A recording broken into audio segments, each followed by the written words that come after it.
एक वो अरेस्ट तक नहीं हुआ। He has never been behind bars. That child who was at that time 16 years old. अगर मुझे करेक्ट करिएगा, उस टाइम तो शायद गैर इरादतन हत्या का मामला दर्ज हुआ था। बिल्कुल हत्या ही है ये। Suicide not amounting to murder, गैर इरादतन हत्या का और मामला मैं दर्ज हुआ कोर्ट में यही फाइट कर रही हूँ कि 16 और 17 ईयर ओल्ड को they should be treated as adult in the court of law. अगर उसको इतनी समझ है कि गाड़ी वो निकाल सकता है, तो वो बच्चा कहाँ से है? जहाँ से वो गाड़ी लेके गया cyber hub, from his start point till cyber hub, it is 17 kilometres. और उनके पेरेंट्स को भी कुछ नहीं, कोई सजा वगैरह कुछ नहीं, nothing, nothing at all. Seema Kushwaha law है।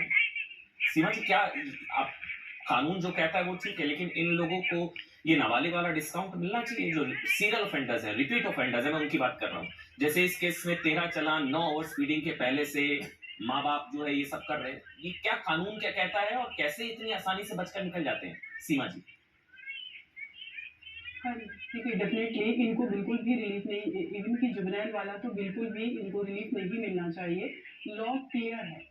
2016 में जब जुवेनाइल जस्टिस एक्ट में अमेंडमेंट हुआ तो ये कहा गया कि हीनियस क्राइम में जो एबव 16 है, अंडर 18 है, एज ए अडल्ट उनको ट्रीट किया जाएगा। लेकिन उसकी एक कंडीशन, जो मैं ये एफआईआर का डिस्कशन हुआ कि जिस सेम डे एफआईआर जब लॉन्च हुई तो उसमें लड़के ने अपनी एज 19 साल बताई। अगर ये लड़का उस टाइम में 19 साल एज का है, फिर सडनली ये 17 साल का कैसे हो गया? तो अगर 17 साल का ये इतनी जल्दी इन्होंने इन्वेस्टिगेट कैसे कर लिया? उसके डॉक्यूमेंट से ऑक्सीफिकेशन टेस्ट क्यों नहीं किया गया? ऑक्सीफिकेशन अगर टेस्ट होता तो उसमें क्लियर होता।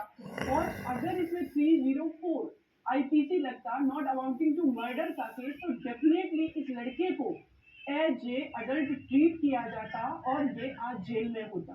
तो ये टेक्निकल एक ग्राउंड पर अगर देखा जाए, डेफिनेटली इनको बिल्कुल रिलीफ नहीं मिलनी चाहिए।